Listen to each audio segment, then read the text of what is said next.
गणपतीची वर्दळ सुरू झालेली आहे. आता सगळी दुकानं, सगळी बाजारपेठा खूप जास्ती भरलेल्या आहेत.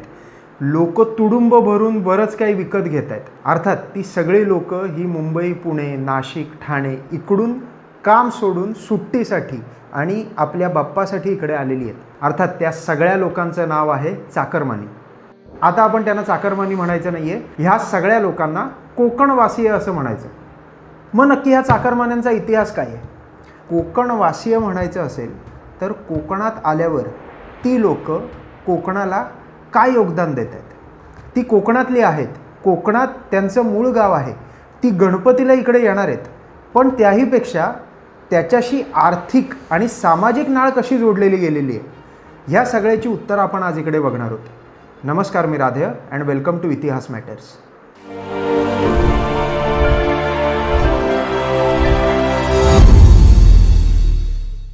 आता पहिलं म्हणजे आपण ह्या सगळ्या चाकरमान्यांचा इतिहास बघूया. साधारण 1498 साली वास्को दा गामाने युरोपवरनं एक पूर्ण रूट शोधला जो आत्ता भारताच्या पश्चिम किनारपट्टीवर आला. आता तो रूट शोधल्यानंतर एक ट्रेडिंग हब सुरू झालं, पूर्ण एक नवीन व्यापाराचा मार्ग सुरू झाला आणि पोर्तुगीजांनी जम बसवायला सुरुवात केली. 1526 पर्यंत त्यांनी गोवापासून मुंबईपर्यंतचा सगळा मुलूक ताब्यात घेतलेला होता. ट्रेड चांगला सुरू होता, पण तेव्हा त्यांना कडवी झुंज होती ती ब्रिटिशांची. आणि ब्रिटिशांनी 1661 पोर्तुगीजांकडनं मुंबई आयलंड्स ताब्यात घेतली. मुंबई आयलंड्स ताब्यात घेतली तर कशी घेतली, तर तेव्हा एक लग्न विवाह सोहळा पार पडला आणि मुंबई आयलंड्स त्यांनी मुंबईची बेटं आंदण म्हणून ब्रिटिशांना चार्ल्स दुसरा ह्याला दिली. 1668 चार्ल्स दुसऱ्याने तीच जागा कराराने ब्रिटिश ईस्ट इंडिया कंपनीला दिली. 1670 नंतर साधारण भरभराट जी मुंबईची दिसते ती ह्या ब्रिटिश ईस्ट इंडिया कंपनीमुळे. त्याच्या आधी तो महत्त्वाचा पोर्ट नव्हता, महत्त्वाचं ट्रेडिंग सेंटर किंवा ॲडमिनिस्ट्रेटिव्ह सेंटर अजिबात नव्हतं. आता लक्षात घ्या, तो सगळा भाग आहे तो कोकणाच्या अगदी जवळ आहे. कोकणाच्या जवळ असल्यामुळे ब्रिटिशांचं साहजिकच लक्ष कोकणावर आलं आणि तेव्हा कोकणात अनेक महत्त्वाची व्यापारी बंदरं होती. दाभोळ असेल, चौल असेल, रेवदंडा असेल, जयगड असेल, राजिवडा असेल, अनेक पोर्ट्सवरनं आत व्यापार अगदी देशापर्यंत जात होता. आणि ब्रिटिशांची अर्थात इच्छा हीच होती की ह्या ट्रेडवर कंट्रोल करायचा, या व्यापारावर कंट्रोल करायचा आणि त्याच्यातून प्रॉफिट्स कमवायचे. ब्रिटिशांचा दुसरा काही हेतू नव्हता आणि म्हणून त्यांचं लक्ष कोकणवर आलं. आता पुढे इंटरेस्टिंग गोष्ट घडलेली दिसते. जेव्हा ते सगळे कोकणात आले तेव्हा त्यांना लक्षात आलं की कान्होजी आंग्रेंनी तिकडे त्या सगळी जी किनारपट्टी आहे त्या किनारपट्टीच्या आजूबाजूला जी उंडीची आणि सागाची झाडं आहेत ती कापण्यास मनाई केली होती. आता आंग्रेंनी हे का केलं होतं, तर विशेष गोष्ट अशी, आंग्र्यांना समजलं होतं उंडीची आणि सागाची झाडं जर इकडची कापली गेली तर तिकडची सगळी माती ही नदीत येणार आहेत, नदीचा खोळ कमी होणार आहे आणि व्यापारी मार्ग ह्याची दुरावस्था होणार आहे. विचार योग्य होता, पण ब्रिटिशांना तीच उंडीची आणि सागाची झाडं ही शिप्स बनवण्यासाठी, गलबतं बनवण्यासाठी हवी होती. सर्वात पहिल्यांदा जेव्हा आंग्रेंचं पूर्णपणे राज्य संपुष्टात आलं आणि ब्रिटिशांच्या ताब्यात कोकण आला तेव्हा त्यांनी उंडीची आणि सागाची झाडं कापायला सुरुवात केली. कशाला? गलबतं बनवायला. लक्षात घ्या, तो काळ साधारण आहे 1750 ते 1760 मधला. 1760 ब्रिटिशांचं राज्य साधारण पूर्ण भारतावर येणारे हे दिसत होतं. ब्रिटिशांनी बऱ्यापैकी भारत ताब्यात घेतलेला होता आणि तो सगळं घेताना ब्रिटिशांना मुंबईमध्ये खूप जास्ती पोटेन्शियल दिसलं. ते पोटेन्शियल दिसल्यामुळे त्यांनी मुंबईला एक ट्रेडिंग हब आणि ॲडमिनिस्ट्रेटिव्ह हब म्हणून मान्यता द्यायला सुरुवात केली होती. त्यांना मुंबई हे एक महत्त्वाचं ठाणं तयार करायचं होतं आणि तशी ती सुरुवात झालेली होती. ह्या सगळ्या गोष्टींमध्ये त्यांना महत्त्वाची गोष्ट लागणार होती ती म्हणजे मॅनपॉवर. आता ती मॅनपॉवर आणायची कुठून? ती मॅनपॉवर जर घाटावरनं आणायची म्हटली तर तेव्हाचे घाट एवढे सुसज्ज नव्हते. घाटावरनं व्यापार होणं आणि घाटावरनं ये जा करणं तसं अवघड झालं होतं. मग सोपं काय होतं? अर्थात सोपं होतं कोकण. आणि म्हणून कोकणातले अनेक लोक ब्रिटिशांनी त्या पूर्ण काळात मुंबईला आणलेली दिसतात. आणि मुंबईला आणल्यानंतर इकडच्या लोकांचं राहणीमानही बदलायला लागलं आहे. आणि तेव्हाच आपल्याला एक इंटरेस्टिंग पुरावा दिसतो, तो म्हणजे gazetteer of Bombay presidency, Ratnagiri and Sawantwadi. ह्या गॅझेटियरमध्ये आपल्याला अनेक उल्लेख सापडतात. इकडची लोक वरती मुंबईत जाऊन तिकडे काम करत होती. ती काम करत असताना लक्षात घ्या कोकणचा प्रदेश कसा होता हे सगळं आपण लक्षात घेऊ. ह्याचे पूर्ण एक आराखडा बंधू म्हणजे लक्षात येईल. खूप जास्ती कमर्शियल फार्मिंग चालू नव्हतं, व्यापार कमी होता, संपन्नता नव्हती आणि ह्या सगळ्या काळात लोकांना नोकरी मिळावी, नोकरी मिळून पैसा मिळवावा ह्याच्यासाठी सर्वात सोपा मार्ग होता तो म्हणजे बोटीत बसायचं, बोटीत बसून मुंबईला जायचं, तिकडे काम करायचं, तिथे पैसा कमवायचा आणि तिथे पैसा कमवून तो पैसा परत कोकणात आपल्या घरी पाठवायचा. 1840पासून ते पुढे अगदी 1920पर्यंत कोकणाला मनी ऑर्डर इकॉनॉमी म्हटलं आहे, कारण असे अनेक लोक इकडून मुंबईला जात होते, मुंबईला गेल्यानंतर तिथे काम करत होते, बऱ्यापैकी पैसा कमवत होते आणि मॅक्झिमम पैसा ते पुन्हा परत कोकणात पाठवत होते. इकडची मॅक्झिमम लोकं ही मनी ऑर्डरवर जगत होती हे आपल्याला त्या काळात दिसतं. पु ल देशपांडेंनी अंतू बर्वामध्ये एक गोष्ट सांगितलेली आहे. मनी ऑर्डर इकॉनॉमीची आपण जेव्हा गोष्ट म्हणतो तेव्हा अंतू बर्वा ह्याला त्याच्या मुलाकडनं एक मनी ऑर्डर यायचं वर्षातनं एकदा. ते मनी ऑर्डर घेऊन तो खूप जास्ती माच करायचा असं स्वतः पु ल देशपांडे म्हटलेले आहेत. म्हणजे मनी ऑर्डर इकॉनॉमीचं महत्त्व किती होतं लक्षात घ्या. आता ही जी लोकं आहेत ह्या लोकांनी कोकणाला बऱ्यापैकी सुबत्ता दिली, पण ती सुबत्ता ही पूर्ण मुंबईमध्ये ते काम करतायत ह्याच्यावर होती. आता इंटरेस्टिंग गोष्ट अशी की आधी चाकरी हा शब्द खूप जास्ती सहज वापरला जायचा. म्हणजे काय तर मी औरंगजेबाची चाकरी करतो, मी आदिलशहाची चाकरी करतो, मी निजामशाहीत चाकरी करतो, मी छत्रपती शिवाजी महाराजांच्या मराठा साम्राज्यात चाकरी करतो हे सांगणं भूषणावह होतं. तसंच आता कोकणात असलेली मंडळी जेव्हा मुंबईत जातात तेव्हा मुंबईत ती ब्रिटिशांची चाकरी करतात असं म्हणायला लागले. पण ती चाकरी करताना ती लोकं ही मानाने परत येत होती, ती मानाने परत येत होती, मानाने तिकडची सुबत्ता घेऊन इकडे येत होती, पैसा घेऊन येत होती आणि कोकणाला खूप जास्ती पैसे देण्याचं काम, रेमिटन्सेसचं काम, कोकणात जी सुबत्ता आली, कोकणात जी विद्वत्ता आली, कोकणात जी इन्फ्रास्ट्रक्चर त्या काळात जो काही तोडकं मोडकं उभं राहिलं असेल ते त्या चाकरी केलेल्या लोकांमुळे झालं आणि त्यामुळे मानाचं होतं. ते मानाचं होतं म्हणून चाकरी करणारे मानाचे लोक म्हणून चाकरमानी. चाकरमानी हा शब्द असा तयार झालेला आहे ह्याचे उल्लेख आपल्याला आढळतात आणि चाकरमानी हा शब्द वापरण्यात आला साधारण 1870 ते 1880पासून ह्याची आपल्याला सुरुवात दिसते आणि त्याचा कळस हा साधारण 1920-30पर्यंत गाठलेला आपल्याला दिसतो. चाकरमानी शब्दाचा उगम हा असा आहे. असाच एक व्यक्ती रत्नागिरीतला हा अचानक बोटीत बसतो, पैसा मिळवायचा असेल तर मुंबईत जायचं आणि तिथे काम करायचं असं ठरवतो. तिकडे तो जातो आणि त्याच्यानंतर जी तयार होते ती एक क्रांतिकारी गोष्टींची शृंखला आहे. ती शृंखला आणि तो व्यक्ती म्हणजे दानशूर श्रीमान भागोजी शेटकीर. त्यांचं चरित्र हे एका वेगळ्या व्हिडिओमध्ये दिलेलं आहे, वरती लिंकवर क्लिक करा आणि त्यांच्यावर बनवलेला व्हिडिओ नक्की बघा. चाकरमानी लोक फक्त काय पैसा आणत होते का तर तसं मुळीच नाही आहे. चाकरमानी लोक ही कोकणाला इतर जगाशी जोडत होती.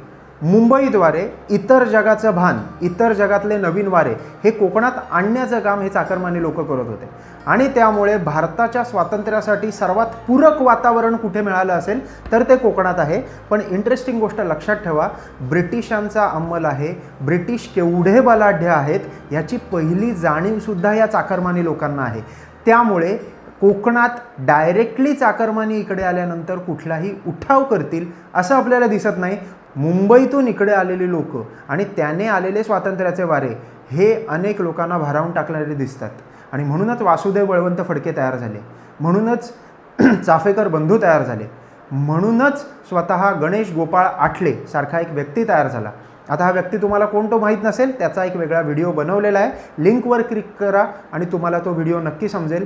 त्याच्यानंतर सी.डी. देशमुखांसारख्या व्यक्ती, गो. स. सरदेसाईंसारखा व्यक्ती, वालावलकर, भांडारकर ही सगळी जी उच्च लोकं आहेत ही उच्च लोकं कोकणाने तयार केली. ह्याचं एकमेव कारण कोकणाला चाकरमान्यांमुळे, मुंबईमुळे मिळालेले आधुनिक वारे. ह्याच काळात आपल्याला एक विशेष गोष्ट दिसते.